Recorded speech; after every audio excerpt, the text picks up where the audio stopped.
A gente acredita num projeto de sociedade diferente, a gente constrói uma sociedade diferente e a gente mostra isso enquanto comunidade, enquanto quilombolas, que somos diferentes.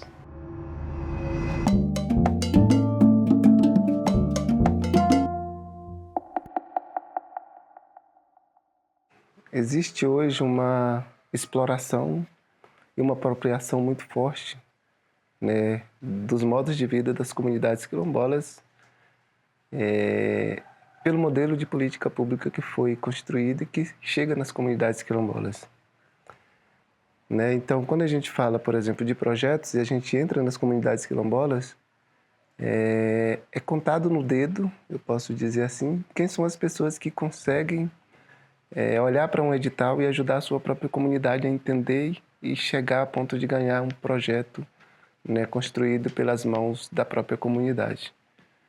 E isso tem a ver com uma questão muito central, o racismo estrutural, que não deu substâncias para que as pessoas que estão ali residindo pudessem acessar formações, né, adequadas e necessárias a modo que pudesse, né, de alguma forma, compreender a leitura e a participação nesses editais. Mas, por outro lado, né, essa apropriação, elas têm um cunho específico, né, porque se a gente olha nas comunidades, a gente tem pessoas habilitadas de leitura, né, que têm domínio da leitura e da escrita, mas a gente tem uma concentração gigantesca dos conhecimentos, principalmente nas pessoas que não tiveram acesso à escola. Né? E a gente olha para quem tem o domínio da leitura e da escrita, eles não conseguem parar a vida para participação no edital, porque eles estão exercendo uma outra função, né, também necessária dentro da comunidade. Então, isso dá margem para que outras pessoas que não são do próprio território cheguem no território, né, e, de novo, apropriando, né, das formas de cultura, né, dos editais e da capacidade das pessoas dentro da própria comunidade em desenvolver, né, a sua autonomia na construção e na participação desses projetos. A gente vai buscar principalmente esses saberes e esses fazeres nos nossos mestres anciãos, porque são eles a memória viva do nosso território. E aí acho que isso é importante não só do ponto de vista da comunidade, né, porque a nossa juventude precisa, necessita e vive disso. Né? Então são eles que vão garantir de alguma forma, né, o repasse na oralidade, porque na grande maioria dos casos, ou das vezes, esses saberes eles são práticas orais, né?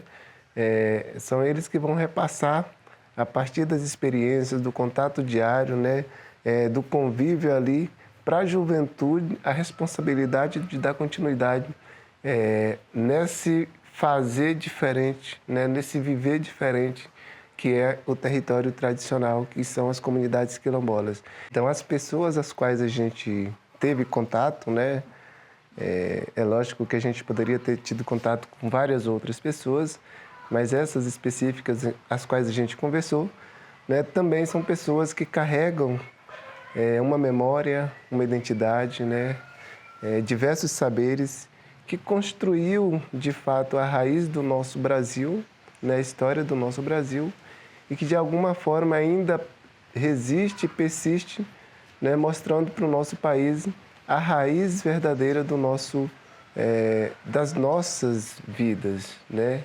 Então, essas pessoas, elas têm, para além da memória, né, as práticas de saberes que fortalecem no dia a dia ali a sua identidade, né, o seu modo de vida, que traz para nós o significado do que é viver, porque elas, independentemente das situações ou das circunstâncias que elas vivem, né, sobre a falta ou as políticas públicas que chegam, mas que chegam e não atendem às necessidades básicas ali, elas conseguem, né, todos os dias, a partir das experiências construídas ao longo desse tempo, né, mostrar para a gente como é que é reinventar o modo de vida, né, trazer esse modo de vida para ganhar, de alguma forma, né, uma potencialidade à vista de outras necessidades básicas do nosso país. sendo um produto de resistência do ponto de vista da alimentação, né, na nossa história a gente tem a farinha como um dos principais aliados na produção da alimentação. Por quê? Porque é um produto em que não é perecível, então ele não perde com facilidade. Então é um produto que você pode carregar meses durante a sua trajetória de luta. Mas um elemento muito, talvez, determinante da potencialidade da oficina da farinha é a auto-organização e a coletividade que esse produto faz por si só dentro da comunidade.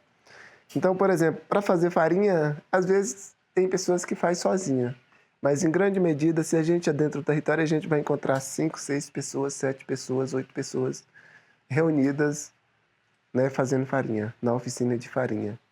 E ali naquela oficina de farinha, que muitas vezes o conhecimento dos mais velhos é passado para os mais jovens, né? As histórias que não são mais contadas voltam a ser, né, discutidas, contadas, as gargalhadas, né? A felicidade, a alegria se mostra também ali.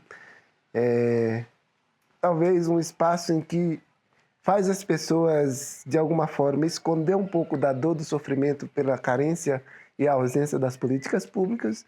Então, acho que a oficina de farinha ela tem todas essas potencialidades, né, que podem ser trabalhadas, vivenciadas, discutidas e vividas, né, num momento de vivência de turismo de base comunitária.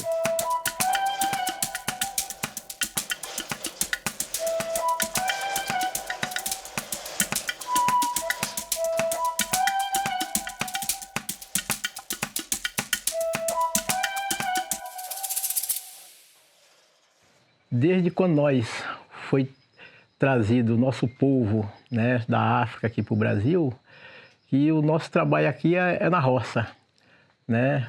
É plantar o arroz, plantar a mandioca para fazer a farinha. Você tendo a mandioca, você adquire o arroz, você adquire o café, né? Você adquire a roupa. Muitas pessoas, às vezes, estavam deixando de plantar, né? E aí, com essa valorização da cultura através da Palmares, deu para se despertar muitas pessoas, que muitas pessoas hoje estão voltando a se dedicar na roça.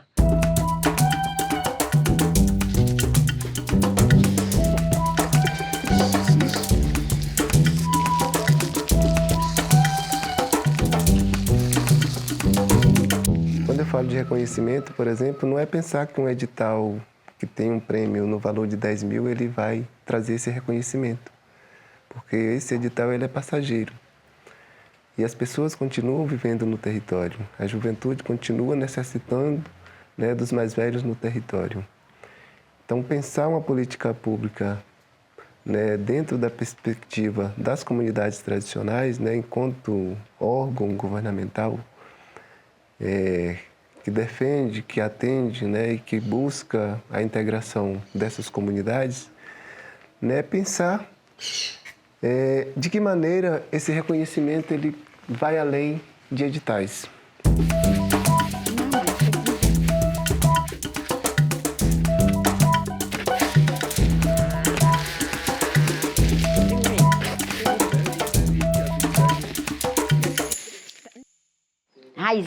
Raizeira, sou parteira também, já peguei uns 3 meninos da minha neta.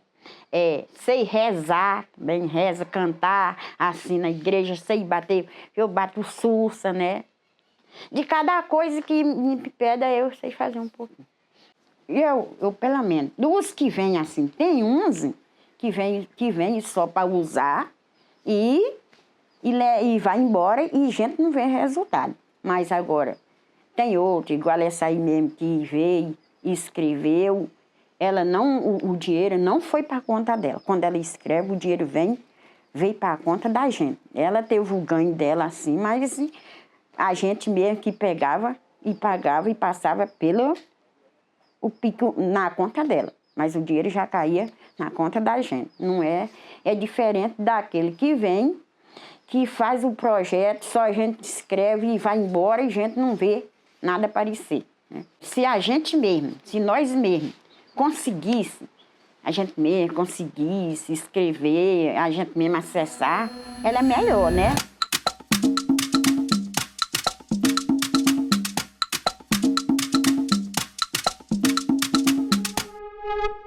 Tem uns 3 anos já. Que Liara foi lá, né? Eu não conheci ela, não conheci não, passei a conhecer depois que ela foi lá. Ela foi na comunidade, na casa de Maria Helena, é conhecida como Tuia. Aí eu fiquei sabendo, né, que ela estava fazendo esse projeto. Aí fui até na casa de Maria Helena, aí que ela conseguiu me inscrever no edital. Foi ela mesmo que fez, eu só fiz o projeto. Ela que gravou tudinho, mas foi ela que acessou todos os editais. Mas eu não tive acesso nenhum aos editais. Ela mesma que fez o projeto. Foi uma oportunidade bem grande, né? Bacana. Foi bem, assim, ajuda bastante. Assim, que a gente consegue comprar as outras coisas, né? Mesmo que não vende aquele produto, mas já consegue comprar outras coisas que a gente precisa, né?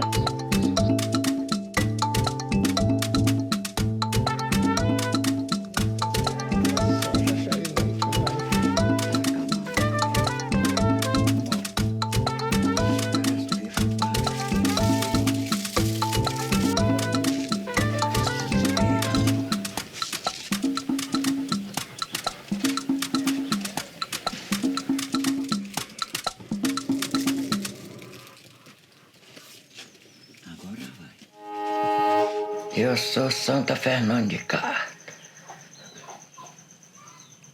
Meu benefício eu faço quando é nas águas, é na roça, é na enxada, capinó.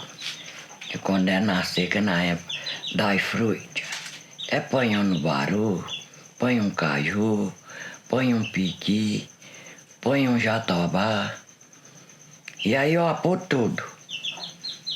Baru, se for para tirar gordura, eu tiro. Eu torro e tiro.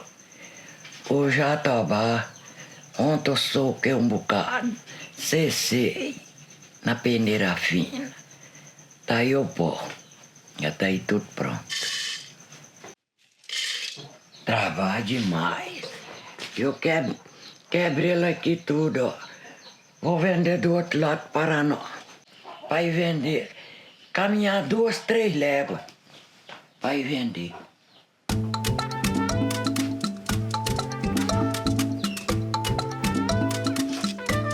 Levou é feito paçoca.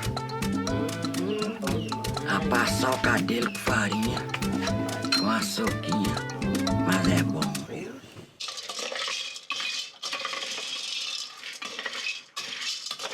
E quando nós íamos para São Jorge, nós levava barulho demais. Torrava ele aqui. Eu levava torrado.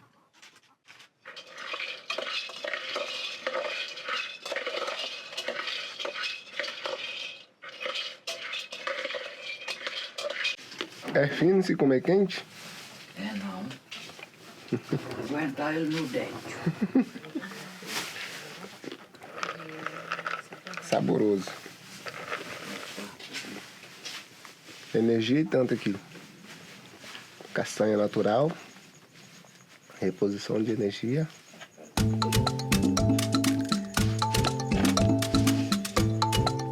Bacana.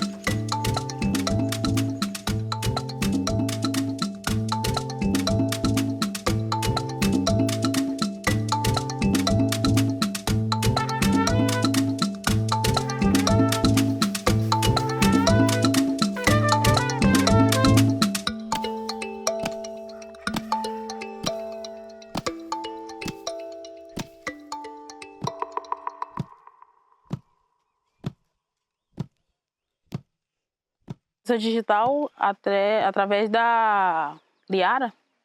Ela ajudou a gente a se inscrever. Aí daí eu fiz e eu consegui.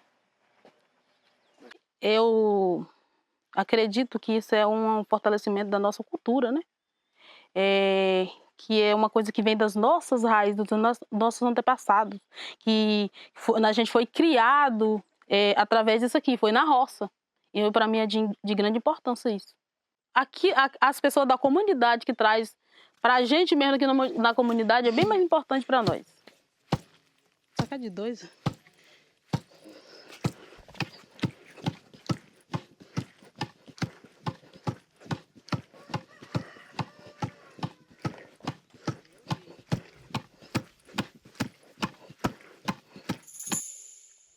De um lado, as comunidades aceitam isso, porque viveram um período histórico de mais de 400 anos de existência na carência da política pública. Então, quando chega um convite que há possibilidade de externar, né, por meio de uma prática de apresentação cultural ou por meio de uma participação em uma mesa de debate, né, isso dá, de alguma forma, né, um sentimento de que eu estou conseguindo avançar em ajudar a minha comunidade ou as comunidades, né, a ter voz e vez em outros espaços. Só que isso, né, como eu já disse, é importante porque, né, a gente não consegue fazer isso com todos ao mesmo tempo, mas, por outro lado, também não é importante porque a gente está cansado já de fazer debate, apresentar a nossa cultura em diferentes espaços do nosso país e a gente não vê um retorno positivo. Eu te dou um cachê de R$3.000 para você ir em Brasília, em Goiânia, em São Paulo, né, com um grupo de cultura. Né, isso é muito dinheiro. E a comunidade acredita que isso é muito dinheiro em grande parte. Né, porque viveram um período muito grande da carência de acesso ao próprio recurso financeiro.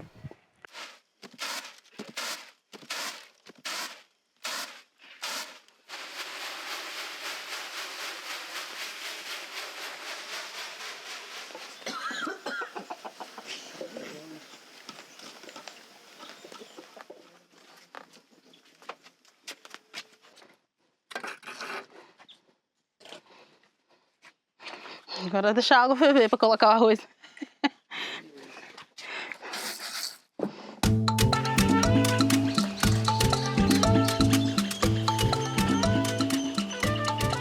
Agora só pimentar aqui.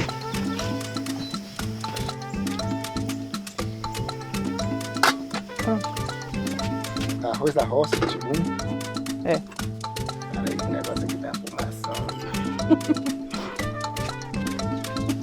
Não podia deixar pra pegar na parede.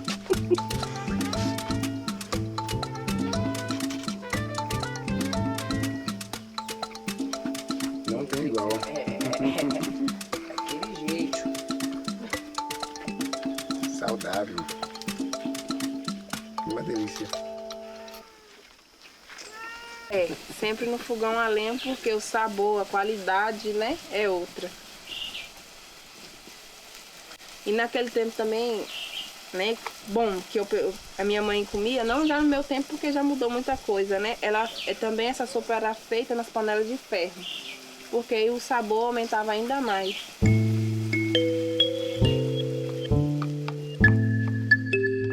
Bom, no início a gente não sabia, tanto eu como outras pessoas, fiquei sabendo por uma amiga, uma irmã da igreja, que eu estava trabalhando no momento. Ela falou assim: Amanda, estou fazendo um projeto aqui na comunidade. E naquela época era Liara.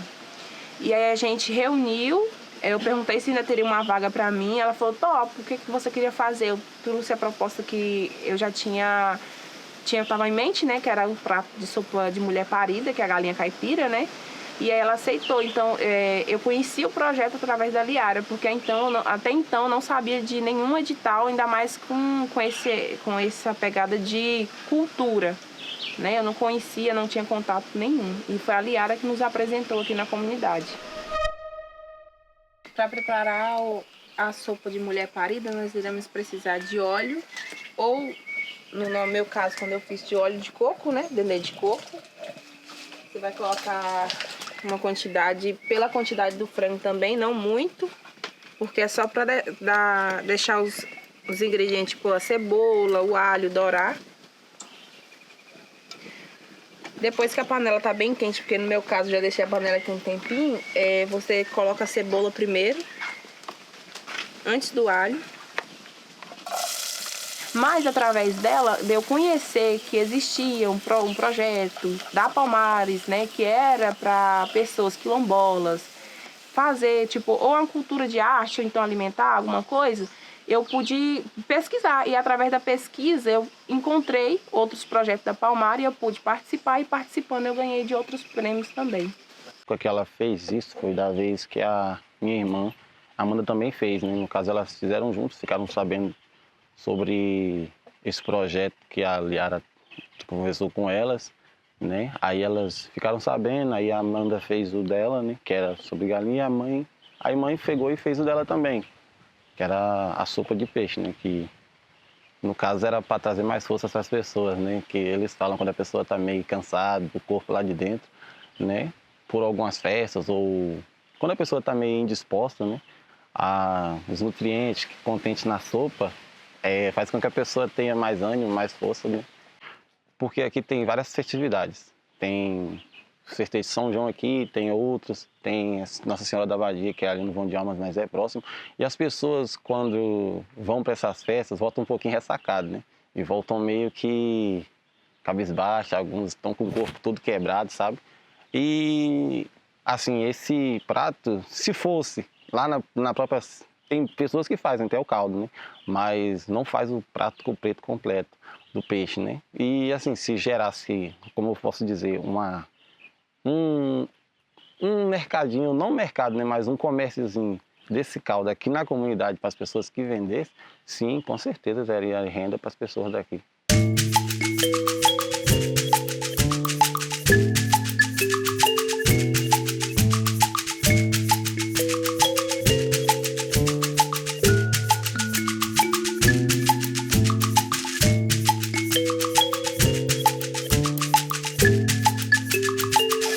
Nós temos a segunda parte, que é de fazer o pirão da sopa. E os pedaços da galinha, eles eram selecionados, né? Porque acredita-se que as mulheres deveriam comer coxa, o ganhador, que é uma parte aqui do peito da galinha. Porque ela comendo esses pedaços, o leite dela rende. E ela comendo pedaços que tem pouca carne, o leite dela vai diminuir. Então, tinha uma seleção, né, na hora de fazer a sopa. O prêmio teve uma contribuição que eu não poderia nem explicar, assim, né? Porque naquele tempo que eu ganhei o primeiro prêmio, a minha filha sofria de adenoide. E eu procurava ajuda, tentei no meu município, não consegui nenhuma ajuda. E a minha filha chegou num certo tempo que ela estava com a saúde bem crítica, ela não estava conseguindo mais respirar, eu tinha que colocar 2 travesseiros na cabecinha dela para ela dormir. E quando eu ganhei, eu lembro que foi bem no início, tipo, eu participei, e quando foi no início do outro ano, eles fizeram o pagamento na minha conta. Eu pude levar lá para Goiânia, eu fiz a cirurgia dela, graças a Deus.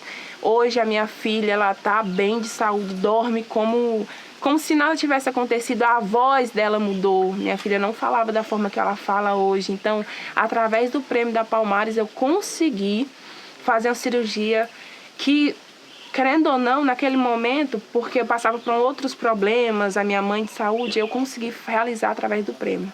O foguinho hoje aqui tá limpo. Sim, tem que esperar ela passar bem passada. Aí depois que ela tá bem passada, você coloca a água, uma quantidade grande, porque esse caldo você vai fazer o pirão também. Vai servir de caldo, né? E também para fazer a sopa. Então eu acho que o respeito, né?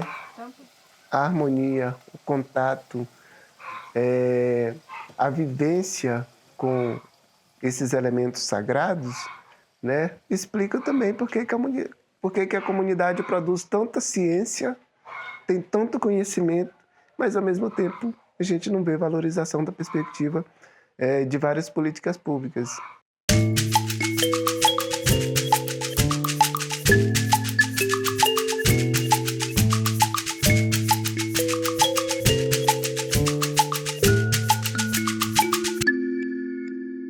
Depois da galinha já cozida, né? Nós vamos separar os pedaços da galinha, tá? Para fazer já o pirão. Então, o caldo tem que estar também bem quente, porque senão aí o pirão não fica bom. Porque essa farinha, ela vai ser cozida nesse caldo aqui quente. Aí tem até um segredo. Minha avó falava que a galinha também não pode ser pedreza. Uma pintadinha tem que ser só de uma cor. É como se fosse naquele tempo que escolhia os animais para sacrifício, tinha que ser cor perfeita e única. E o pirão, ele não pode ficar nem seco demais e nem mole demais. Então, eu acho que é pensar essa outra possibilidade, né, de entender a própria ciência, né, de entender a produção da ciência das comunidades, dos povos tradicionais, né, a partir desse conhecimento que eles apresentam diariamente, não é temporário, é diário. Só você ir boleando, só para fazer como se fosse o pirãozinho da farinha, porque aqui do lado a gente vai colocar os pedaços da galinha e o caldo.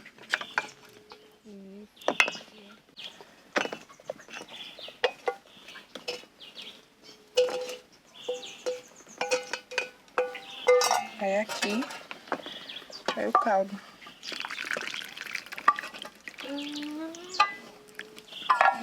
No meu caso deu um caldo até demais. E a gosto mesmo, cheiro verde.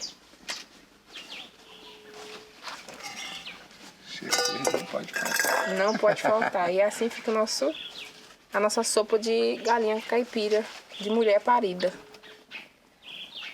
Prontinho. Vou tirar uma foto sua. Você tá doido, né? Água na boca. Vocês não são mulher parida. Eu nem preciso de galinha por dentro.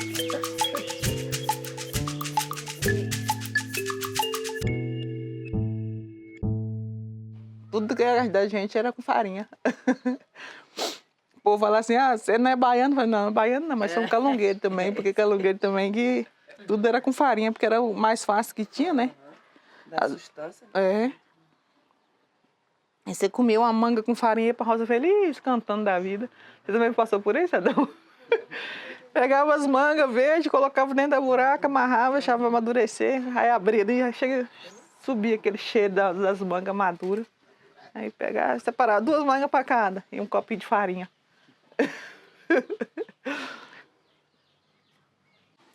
A minha felicidade é saber que eu fiz algo de bom para ajudar o próximo que está dependendo de mim, que precisa de mim. Isso é o meu algo que me faz meu dia feliz. Tem uma frase que eu gosto de falar: é na simplicidade que traz a nossa felicidade aos dias mais tristes das nossas vidas. Pronto, saiu.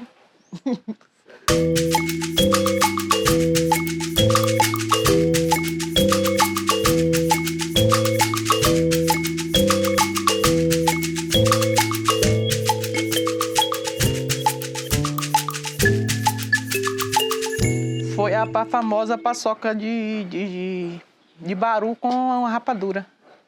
O baru torrado com a rapadura. Que foi até então, que foi vindo da minha infância, né? Que a gente usava na infância. E aí eu falei, não, vou contar um pouco da minha história, da nossa sobrevivência dentro do território. Que era essa paçoca que a gente usava para tomar café da manhã, até mesmo para levar o lanche da escola, né? Porque naquela época a gente não tinha o lanche que a gente tem hoje nas escolas. Além dos frutos ser alimentos, a casca é medicinal, ajuda a combater várias doenças, né? Infecção, principalmente para os rins. Ela limpa os rins, você tomar a casca do baru. O óleo serve para muitas coisas, ele serve para coluna, serve para gripe. Estando gripado, ele é bom. Para coluna é bom demais. Até o entrecasto dele serve para isso. A casca dele, você pode machucar ela tudo, até o caroço, e botar numa garrafa de vinho. Se for pinga, que a pessoa beber, pode beber na pinga. E se for num vinho, pode beber no vinho. E se for na água, pode pôr na água e pôr na geladeira. De todo jeito, ela é boa. Isso é a casca.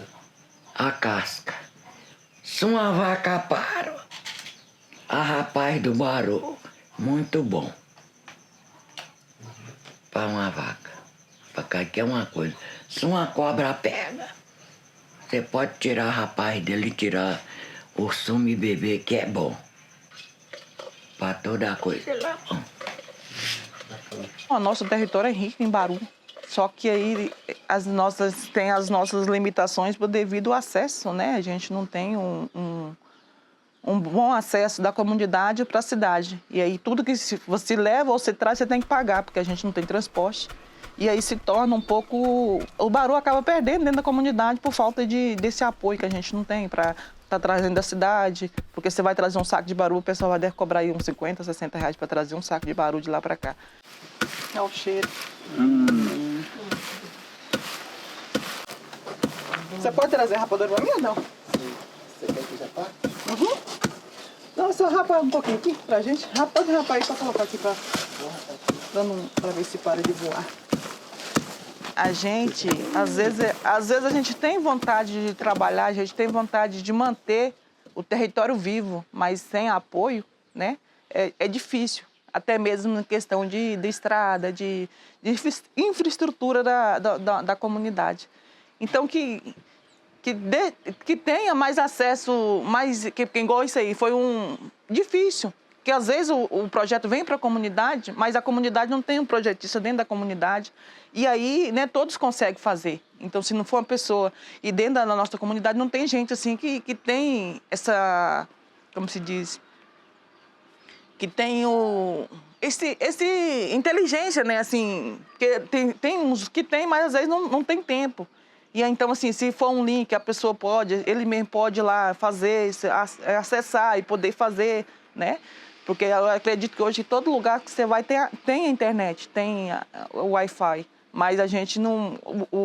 igual esse processo aí foi difícil, porque aqui foi muita gente que queria fazer, mas como a gente não tinha um projetista, e essa moça que fez pra gente, ela era professora, então ela era professora de matemática e ela mexe com computação. Então foi aí que ela ajudou nós.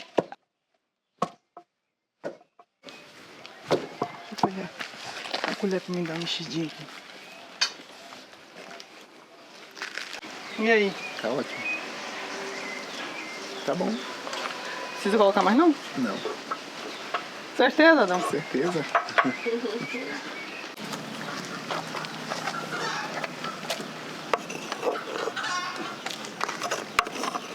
O bacana é já colocar lá os grãos e tirar só a farinha.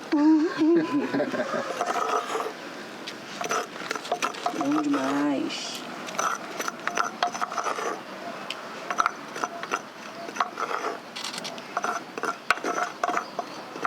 Em 99, eu vim para dentro dessa cidade para estudar. Eu não sei se vocês passaram ali atrás, tem um colégio.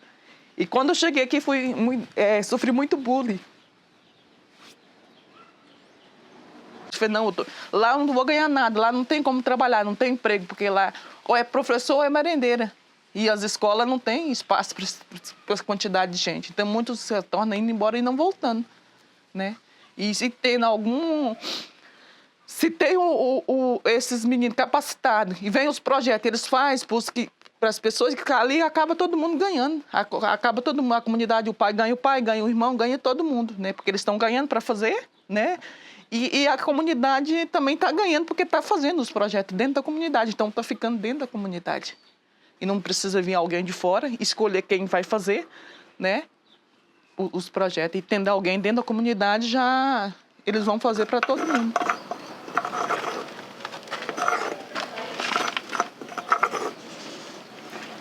Sinta servido. Quem quer experimentar? Eu quero, com certeza. Nem dizer que não, né?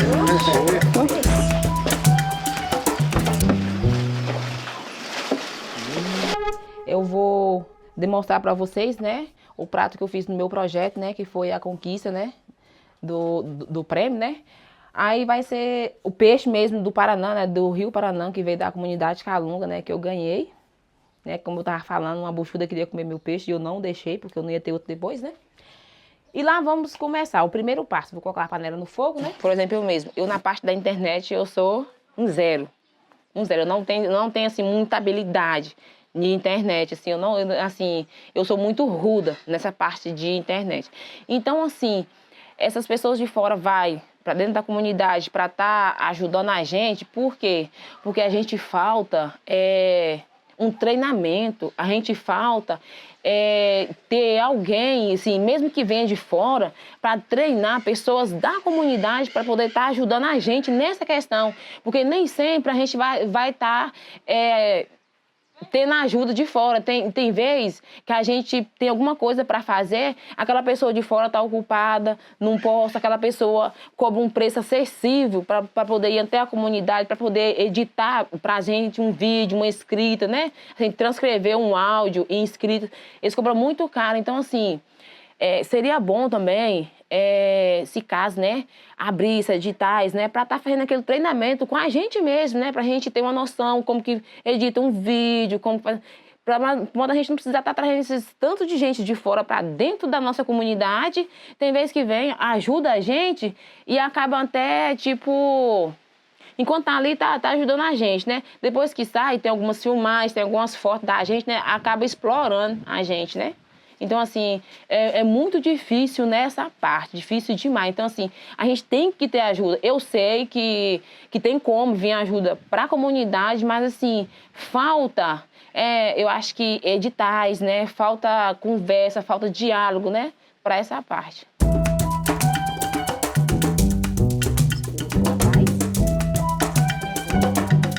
Nessa panelinha aqui que a gente vai fazer o peixe. Vamos fazer o nosso pirão.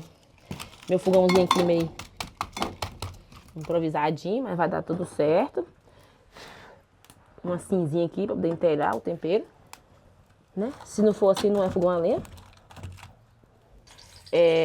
O povo antigamente fala chanjar o peixe, né? Não sei se é essa a palavra certa mesmo, né? Mas eu sempre cresci escutando isso. Fulano, vai lá, chanja o peixe. Para o tempero entrar. Aí eu vou fazer o processo nos 3. O famoso pacu, né?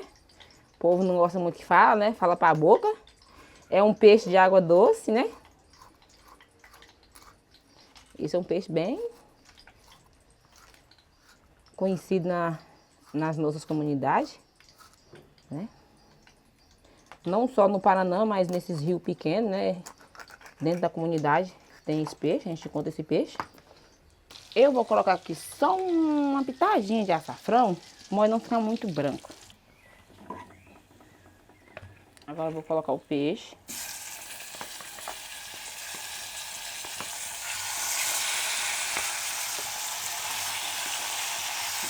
O molho para poder fazer o pirão. Ela fica molinha assim, mas ela, com o tempo que ela vai esfriando, no momento que ela vai esfriando, aí ela vai endurecendo. Tem que ser bastante quente, mesmo fervendo, para poder cozinhar a farinha. Para a farinha não ficar crua.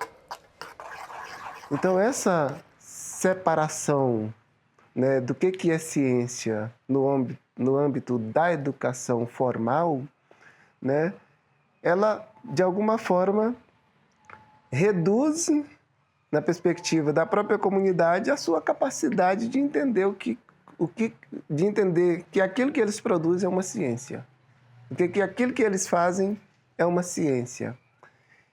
E aí eles produzem não para dizer que é ciência. A gente não produz para dizer que é ciência. É sim ciência, mas a gente produz para dar substância aos nossos modos de vida, para garantir a sustentabilidade da nossa vida na comunidade.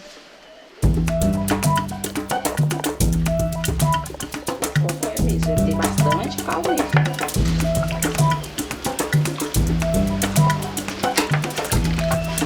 Aqui para enfeitar o prato, né? Não podemos esquecer. O cheiro verde e a cebolinha, que eu falei que é opcional. Vou colocar assim no cantinho, em cima. Ou no próprio molho mesmo. Acho que eu exagerei um bocadinho, mas né? Quase estão pronto o peixe, né? Mas esse é o meu prato. Tem vontade de dar a nota, pelo amor de Deus. Faça a sua crítica, pelo amor de Deus.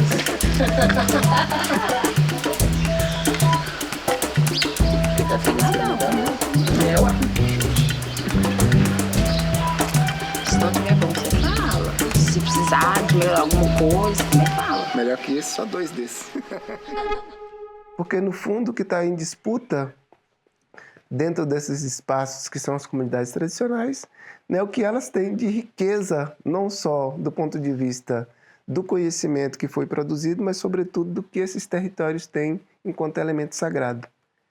Enquanto madeiras, enquanto pedras preciosas, enquanto águas, né, porque, em grande parte, todas as comunidades tradicionais são riquíssimas de elementos sagrados, como eu falei. Água, madeira, pedras preciosas e outros que a gente talvez nem consiga dizer aqui. Né? Mas, no fundo, isso tudo está em disputa. Quando eles violam, negam e invalidam, do ponto de vista da ciência, essa ciência produzida pelas comunidades tradicionais.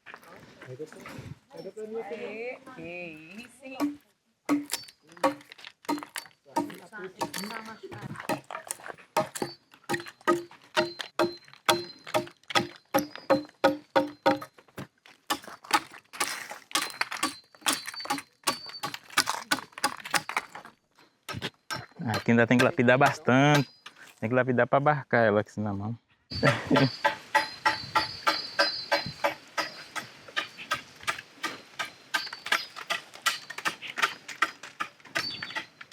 Aí se lapidar ela sem dar esses cortinhos, ela racha mais uns. A lasca maior e já destrói, né? A madeira. Tem que ir aos poucos até dar no ponto. Eu tô caçando coragem para fazer 2 lá em casa e nunca achei. Acabou de achar aí, ó. Aqui, ó. Fazer aquela assim, lisar ela assim. Aí depois que lisar ela todinha, roletar ela todinha lisinha, aí depois tem que, ó.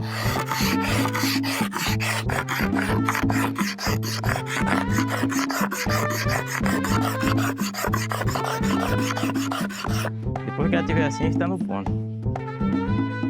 Só que depois de finar ela bem. Feita de... Sempre eu faço aqui daquela quina branca, né? Tem a quina preta, mas eu faço daquela branca. Né? Aí corta ela uns dias antes, deixa ela para murchar, né? Aí faço as cabeçadinhas dela, os cortes, né? Prepara dos 2 lados e aí vai lapidando elas, né? De jeito que não pode gastar ela muito de um lado, né? Nem cortar muito de um lado e nem do outro. Sempre cortando, do jeito que corta de um lado, corta do outro, para ela não ficar torta. Porque senão ela fica meio chata, tem que ficar roliceada.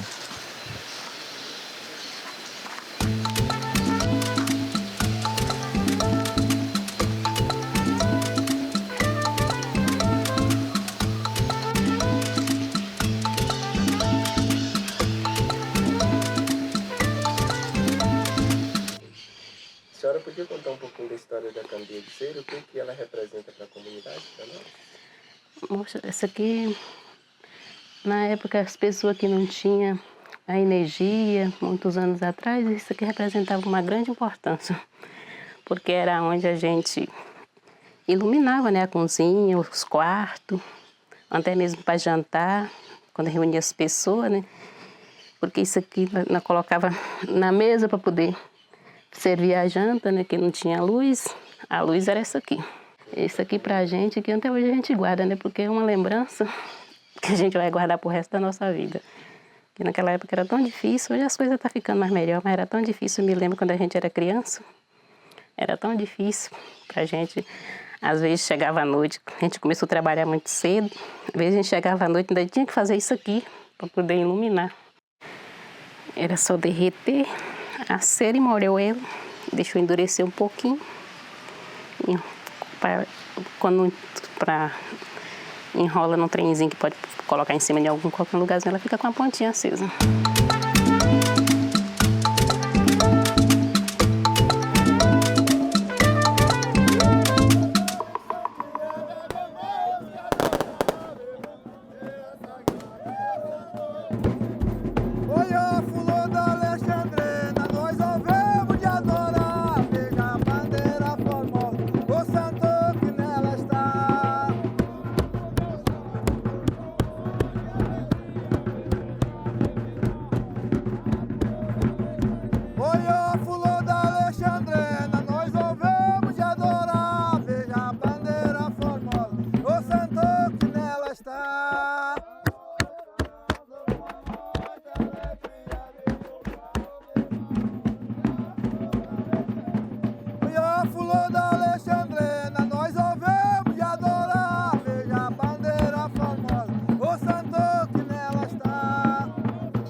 aqui ia colocar um pouco de canela aqui, né?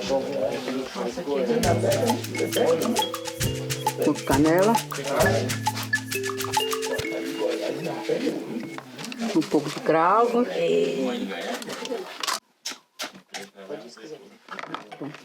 Primeiro colocar a gordura de... Esse aqui é o óleo de coco, ó. Óleo de coco. Vou pegar uma lavadora para colocar tudo dentro. Aqui tem maçado para acabar com do ovo.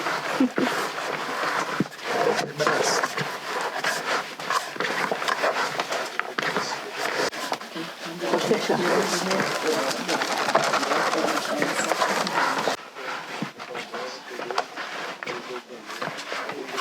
Coloca uma panela de fogo aí quando eu... Tá em todas. Lá, Brasil? Que eu não gosto de deixar fogo pra vocês aqui, sabe o que é? Porque é muito perigoso de uma casa de pai, deixar fogo assim, rende muito, sabe?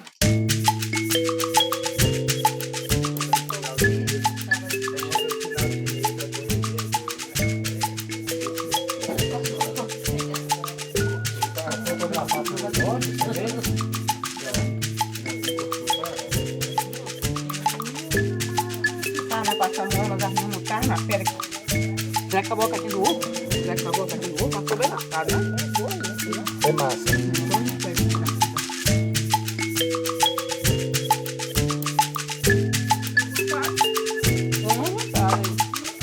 Comeram a rapadura da senhora toda? Não, comeu quase dois. Não é vontade, pelo amor.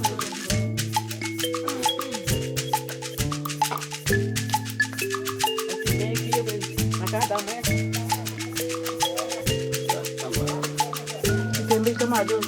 Minha mãe é queimada quase 3 vezes, minha mãe. Queimou tudo, só tudo. Foi a primeira.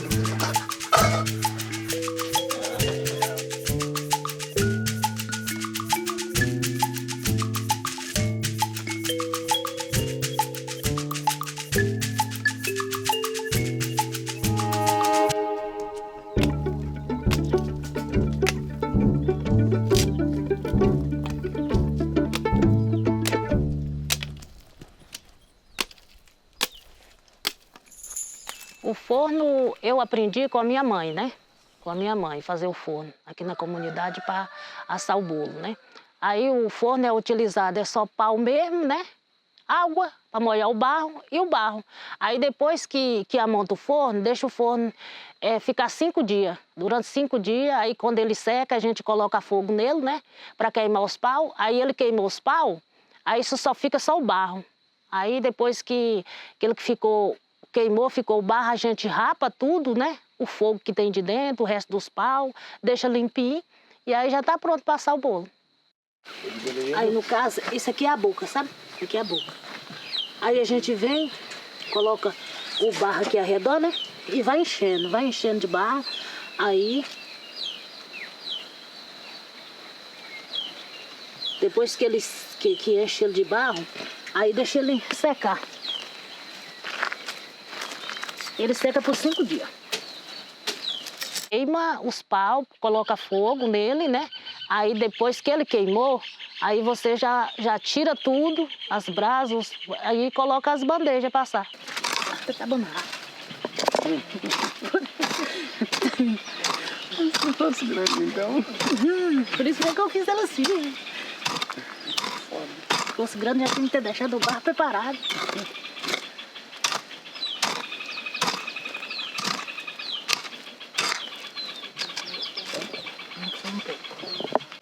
Não, esse aqui é de pau assim, se for fazer. Se ele tiver muito quente, não pode tampar a boca do forno, porque se tampar o bolo queima. Aí tem que deixar só aberto e a gente ficar olhando, né? Que é rapidinho, ele tá assado.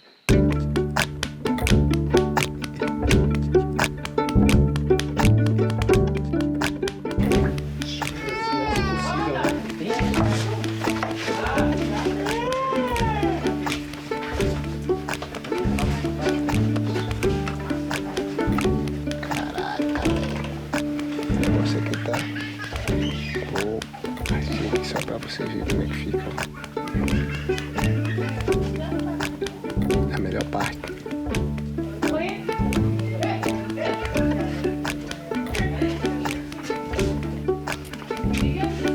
sobrar pra vocês, não. Tá gostoso. Por exemplo, chega um edital na comunidade, a proposta é a construção de um documentário. Beleza, o produto é um documentário, mas em grande medida o documentário ele não fica para a comunidade. E o produto final não é o documentário pronto. Porque as pessoas que produziram o documentário, que continuam no domínio desse documentário, continuam exibindo ele e capturando recursos na exibição desse documentário em várias partes do mundo. A gente tem experiências muito terríveis de pessoas que registraram sem o consentimento da própria comunidade imagens, fotografias e ganhando R$300, $300 vendendo foto da comunidade, expondo no Brasil e no exterior. Então, de que maneira que a gente luta contra isso? De que maneira que a política pública limita essa bondade que as pessoas chegam na comunidade dizendo que são bons, mas que na realidade está apropriando e explorando a própria comunidade?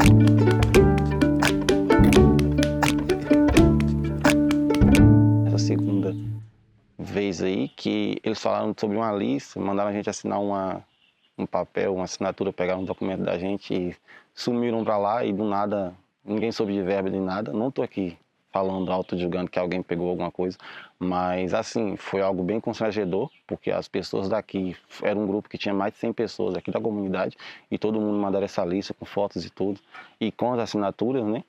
E assim, sumiu do nada, né? Essa pessoa passou a informação que iria recolher assinaturas em papel em branco e algumas fotos da gente trabalhando aqui na comunidade. Eu achei estranho porque assinar esse documento em branco, né? O que queria com essa assinatura da gente em branco? E eu achei estranho essa questão e acredito eu, devido a isso, eu não sei, não posso julgar, mas eu fui retirada desse edital, eu não consegui participar e quando eu soube, outras pessoas tinham ganhado e a pessoa não tinha me inscrevido, acredito eu, devido a eu questionar o porquê desse documento é assinado em branco. Ela carregou tudo. O óleo do barulho. Nós só fez um negócio aí assim, do dinheiro. A amostra? A amostra, os benefícios que nós trabalhamos nele, né? Aí ela assentou tudo e levou. A primeira vez foi assim, não foi difícil porque as pessoas estavam assim com o pé atrás, com medo, porque já estavam com medo, porque muitas vezes a gente já foi muito assim enganado, né?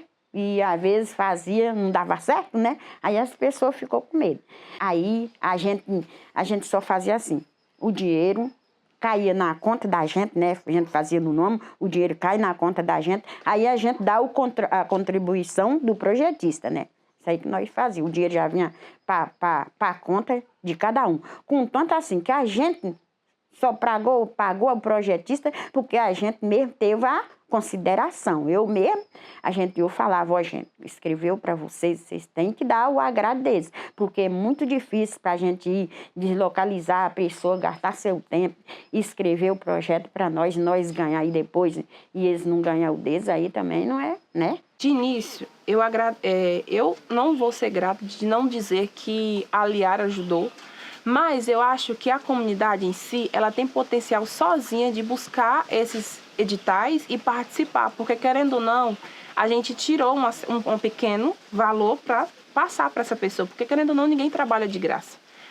E eu acho que dentro da comunidade deveria ter alguém, vamos supor, aqui na comunidade Barra, ter alguém que faça um curso, que se prepare para que as pessoas da comunidade envolvida procure essa pessoa, para que essa pessoa ajude a ele a se inscrever. Porque aqui nós temos anciões que muitas das vezes eles não sabem mexer com internet, com celular, isso e aquilo. Mas tendo uma pessoa em cada comunidade, ou então, vamos supor, talvez não em cada comunidade, aqui na Barra ou Riachão, mas pelo menos uma pessoa responsável, que queira também ajudar a comunidade, né? Tanto aqui no município de Monte Alegre, como no município de Cavalcante, Teresina, para que essas pessoas de fora não venham. E se vir também, só agrega, mas não que a gente precisa, dependa delas, né? Mas eu acredito, assim, que dentro da comunidade nós temos capacidade, sim, de formar pessoas para que estudem esses editais e se inscrevam outras pessoas dentro da comunidade, sem precisar de ter outras pessoas de fora aqui dentro. Pensar como é que essas pessoas chegam no território, né? Antes de tudo, é pensar por que elas chegaram no território. Né? Certamente isso tem um cunho, porque o território, né, ele está fragilizado. E as pessoas que chegam no território encontram essa fragilidade, né, que é justamente nessa questão da formação que o território não tem, né, nesse outro nível de participação dos projetos de audiovisual. Né? Se a gente adentra as comunidades quilombolas, nós não temos nenhuma escola de audiovisual na realidade que eu conheço, nenhuma escola de teatro, nenhuma escola de música. Então, isso tudo dá margem para que as outras pessoas cheguem e apropiem, por exemplo, dos cantos que a comunidade tem. Porque como é que a comunidade vai colocar o seu canto, né, transformar esse canto numa potência musical se ele não tem, né, uma política pública que reconhece isso? Mas que há um edital que é lançado para cantos, né, e atender comunidades tradicionais, e que são as outras pessoas que têm as ferramentas necessárias para capturar esses cantos e colocar isso numa forma, né, de áudio ou de vídeo, de uma maneira em que chega a outros níveis da nossa sociedade. Então isso, né, eu penso que é uma prática já da continuidade do racismo estrutural. Porque eles não entendem isso ainda. Eles não veem essas necessidades. E não adianta construir outra ferramenta se não atingir a necessidade da comunidade. Eu não sei, assim, nas outras comunidades. Na nossa comunidade, município de Monte Alegre, a gente falta oportunidade para a gente poder desenvolver. Que nem se tivesse um ponto turístico, se tivesse, assim, um local assim, que a gente pudesse fazer um restaurante para as pessoas virem visitar a comunidade e tal. A gente poderia fazer essas comidas típicas, inclusive essa, né? E, assim, tem muita gente que faz até hoje, então, assim, é uma comida, assim, que pode gerar renda para a nossa comunidade, mas a gente não tem aquela oportunidade, a gente não tem aquele incentivo, a gente não tem quem ajuda a gente. Não, vamos montar aqui um ponto turístico, então vamos montar alguma coisa para vir os turistas, para vir até mesmo pessoas aqui mesmo da cidade, aqui mesmo do município, que vai para fazer alguma coisa lá, que a gente pode estar oferecendo esses pratos, assim, num valor acessível. Esse edital que sai, que, assim, não apenas que o pessoal vai, mas que eles aprendem a fazer. Porque, assim, a porcentagem acredito que é muito alta, né? Mesmo que as pessoas vão fazer, mas acredito que a porcentagem é muito alta. Mas se eles mesmos aprender, fica mais fácil. Às vezes eu leio o edital, mas não é tudo que a gente consegue. Mas com uma pequena ajuda a gente vai longe. É isso. O que eu acho bom do tipo como meus trem aí, quebra de baru, jatobá, caju, que eu tenho um bocado para vender. Que vier essas pessoas para comprar. Assim na minha porta, ficar esfaiar só mesmo um dia, 2. Eu gostaria.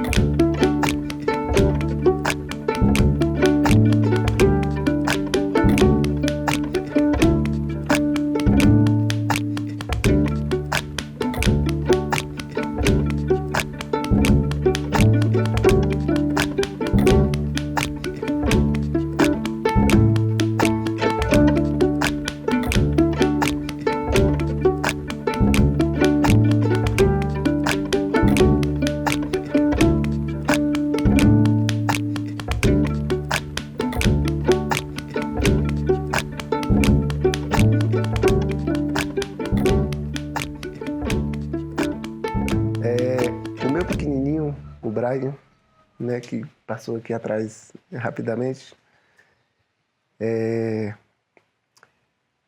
ele tinha, acho que 1 ano de vida. E ele apareceu com uma dor de cólica. E a gente não sabia o que era, se era cólica, o que era. Né? E passava assim 2, 3 noites chorando, dia chorando. E a gente foi no hospital, né, em Campos Belos, acho que a cidade mais próxima com algum tipo de socorro. Foi em Cavalcante, né? E não teve solução.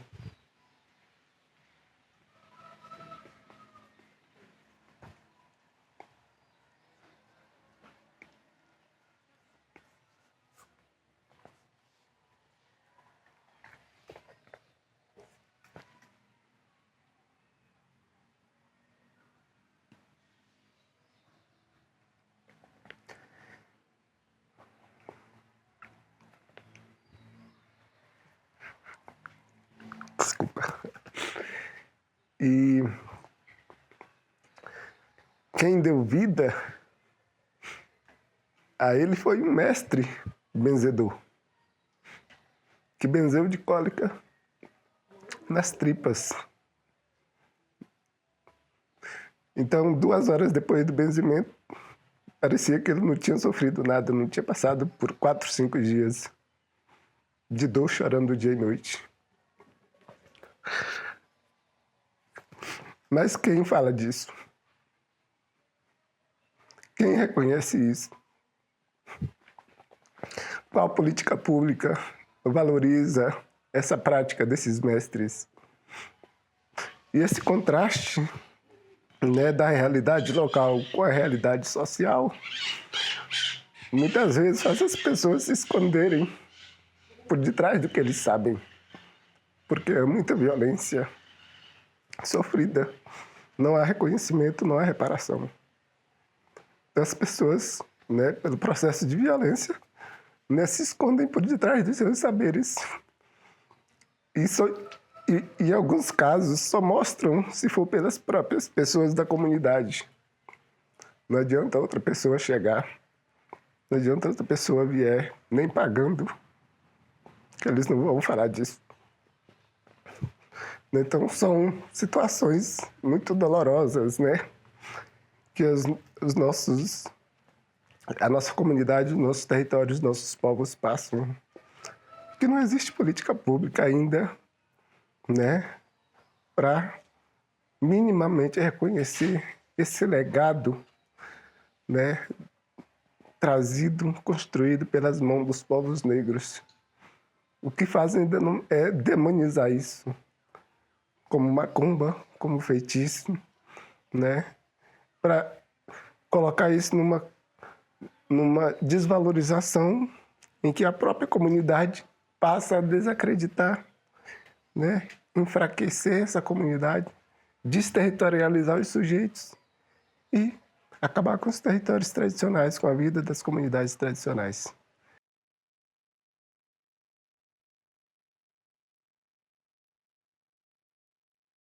Chega aí, apresenta esse menino aqui assim. Com a banana na mão ainda. Olha lá pra câmera, você tá sendo filmado. Fala oi. Eu sou o Brian. Eu sou o Brian. A boca cheia. Esse aqui é o pequeno Brian, né, com 3 anos de idade. É o rapaz que foi curado com o benzimento da cólica, né, pelo senhor benzedor quilombola. A gente recebe com muito carinho, assim como a gente tem recebido, né, ao longo de todos os anos em que a gente vive com essas pessoas que acessam o nosso território, mas que a gente pede, né, o rompimento desse ciclo de exploração, de violência, né, que passem a olhar para as nossas comunidades como comunidades capazes de produzirem, de desenvolverem e de moldarem a nossa sociedade. Então, o recado desse momento é dizer que a comunidade tem potencial de se organizar, né, enquanto coletivo e avançar nessa luta coletivamente. né, em diferentes áreas ou diferentes frentes para a construção e reconstrução das políticas públicas. E isso não se faz com eu, Adão, na linha de frente sozinho. Isso se faz com a comunidade, enquanto comunidade quilombola.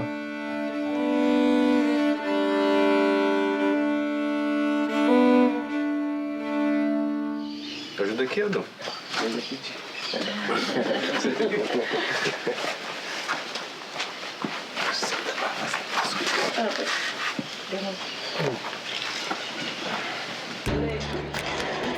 Deixa parado aí. Adão.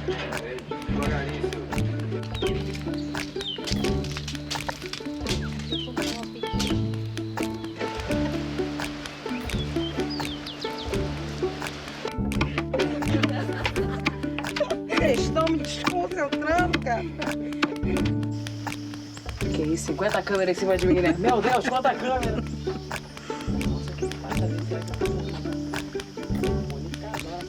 Na verdade, não é que os homens não podem comer, é porque como era preparado para a mulher, né, então se sobrasse alguma coisa ali, as outras mulheres comiam, então não sobrava muito para os homens, né? Os homens iam comer outras coisas, não sopa de mulher parida. E aí a culinária calunga é bem diferenciada. Aqui é só potência, gente. Pelo amor de Deus. Gente, vamos fazer. Gente, demite Ana Maria Braga, bota o Adão, gente, por favor. Só isso que eu peço. É pesada a massa?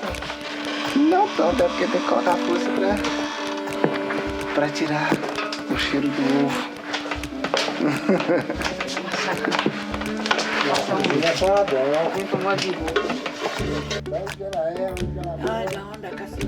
Eu nasci em Brasília. Moro em Brasília agora. Mas eu morei muito pedaço desse Goiás também. A mãe da senhora É viva. Nem mãe, nem pai. Eu não tenho pai, nunca tive. Ele nunca apareceu.